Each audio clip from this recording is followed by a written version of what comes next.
예, 주말 증시 브리핑 시작하겠습니다. 주식시장이 계속해서 좀 약세를 보이는, 나스닥은 올랐지만 S&P 500은 빠지는 그런 모습을 보였는데, 그러니까 주간으로 보면 주식시장은 좀 빠졌고, 이제 달러인덱스 별로 올라간 거 없고, 국채금리는 빠지고, 유가도 빠졌는데, 주식시장 안 좋았죠. 그러니까 이번 주 메인 재료가 주로 이제 실적이었다라는 거를 좀 보여주는 대목입니다.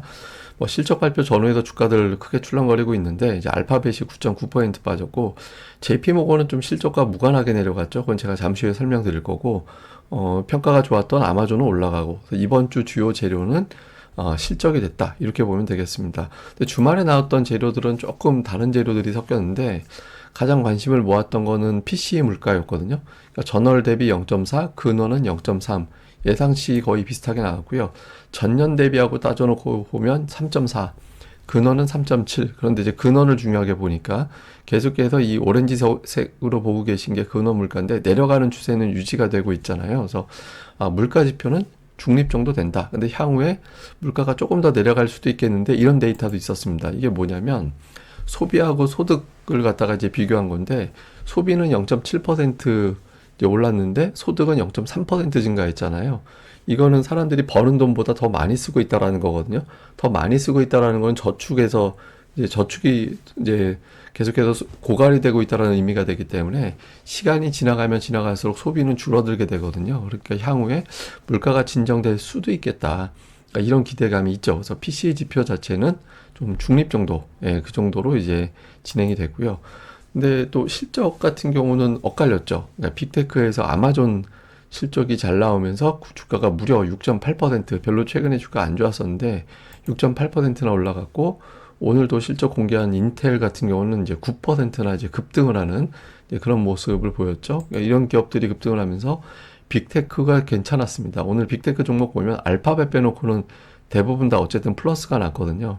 아마존 외에 메타가 2.9% 올랐고, 엔비디아 같은 경우도 405달러 전후가 되게 중요한 자리인데 일단 그 부분에서는 버티는, 이게 이제 나스닥을 끌어올리는 그런 동력이 됐고, 반면에 이제 다른 기업들 실적은 별로였습니다. 그러니까 쉐브론이 오늘 실적 공개 이후에 무려 6.7%나 급락. 이거 주가 빠진 거 보세요.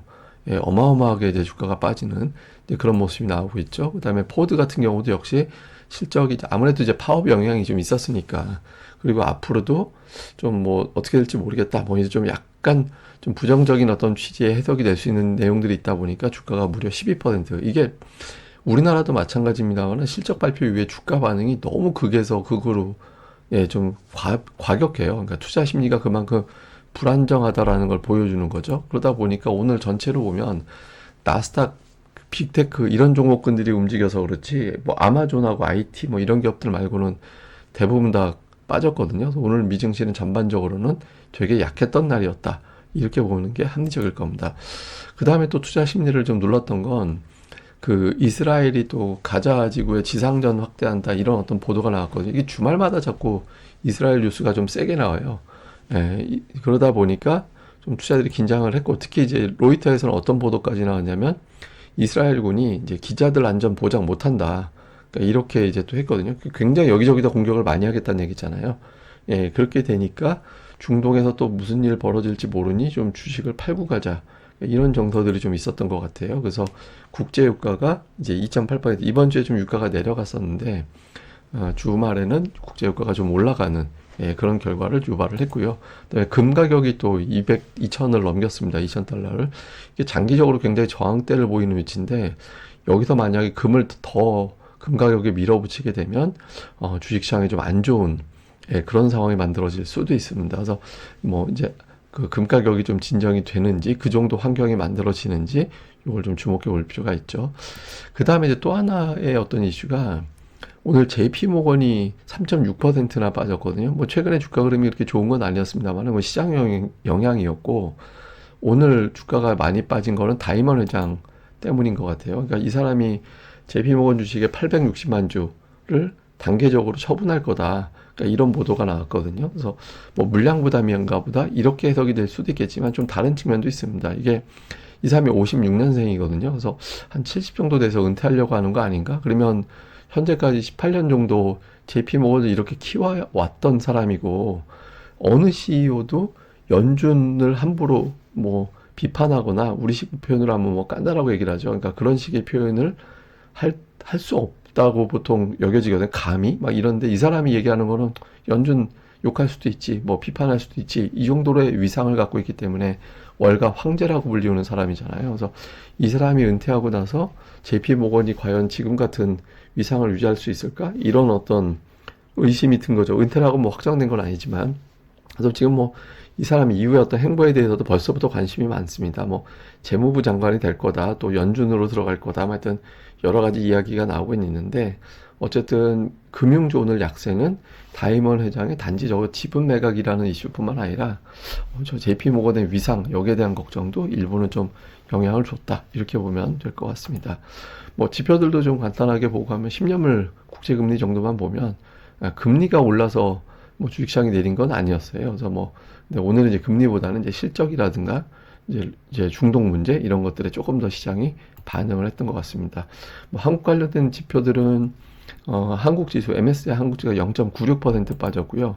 양안 선물이 1% 넘게 빠졌거든요. 그래서 우리 증시는 초반에 별다른 주말 사이 변수가 없다면 한 20포인트, 코스피 기준으로 마이너스 20포인트 정도 안고 출발하게 되는 그런 상황이 됐다, 이렇게 보면 되겠습니다.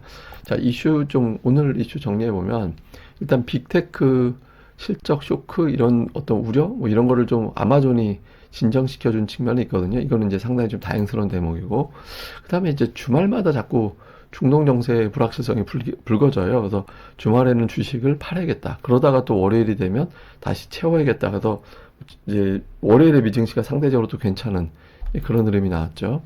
그 다음에 오늘 이슈는 또 실적, 그다음에 금융주 변수 이런 것들이 제기가 되고, 여기에 이제 중동 문제 겹치면서 미국은 하락 종목 수가 압도적으로 많은 그런 모습을 좀 보였던 것 같습니다. 근데 우리 증시는 이 데이터만 놓고 보면은 하락하게 될 것 같은데, 이게 필라델피아 또 반도체 지수가 올라서 뭐 삼성과 SK하이닉스가 어느 정도 좀 반응할 수 있는 정도는 되잖아요. 그래서 만약에 이제 이대로 분위기로 넘어온다면 우리나라 증시 같은 경우는 낙폭은 크지 않은데 하락 종목 수는 초반에 일단 많이 출발하는 그런 형태가 될 가능성이 높죠, 일단은. 근데 뭐 이거는 또 주말 사이 때 어떤 일이 벌어질지 모르니까 그 다음 거는 뭐 제가 주간 증시 전망대 시간에 다시 정리해 드리도록 하겠습니다.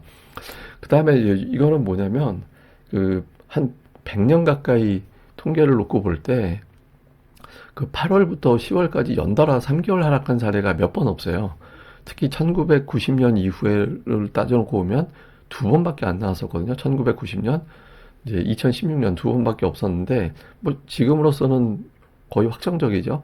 그러니까 세 번 이제 연속 하락하는 그런 형태가 나올 것 같은데, 참고로 그렇게 된 사례에서 그 다음 달 뭐 연말 이렇게 증시를 놓고 보면 그렇게 나쁘진 않았습니다. 그러니까 1952년 이전에는 안 좋았는데 그 이유만 놓고 보면 또 흐름이 나쁘진 않았거든요. 왜냐면 이제 보시다시피 3개월에 저렇게 빠져놓으면, 그럼 웬만하면 이제 낙폭과대라고 해서 이제 기술적 반등이라도 나오니까 이제 일단 그렇긴 한데, 어쨌든 최근의 약세가 되게 이례적인 어떤 하락이 연출되고 있는 거다, 이렇게 이제 볼 수 있을 것 같습니다. 근데 어쨌든 뭐 좀 통계적으로 보면 저렇게 하락하면 기술적 반등 정도는 나오긴 하는데, 뭐 어쨌든 뉴스가 나와야, 뭔가 이제 이벤트가 나와야 되는 거니까 그 이벤트가 뭐가 될지 또는 안 나오게 될지는 좀 계속해서 제가 내용을 시간 나는 대로 또 정리해 드리도록 하겠습니다.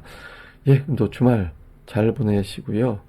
저는 또 다시 뵙도록 하겠습니다. 그리고 주말에 추천 음악은 뭐 그 카펜터스의 탑 오브 더 월드 이런 거 들으면 또 마음이 조금 편안해지거든요. 그래서 유튜브 같은 데서 그 음악 한번 검색해서 한 번씩 들어보시면 조금 기분 전환이 되니까 또 많이들 들어주시면 좋을 것 같습니다. 저는 다음에 뵙겠습니다. 이 방송 구독하기, 좋아요 꼭 부탁드립니다. 감사합니다.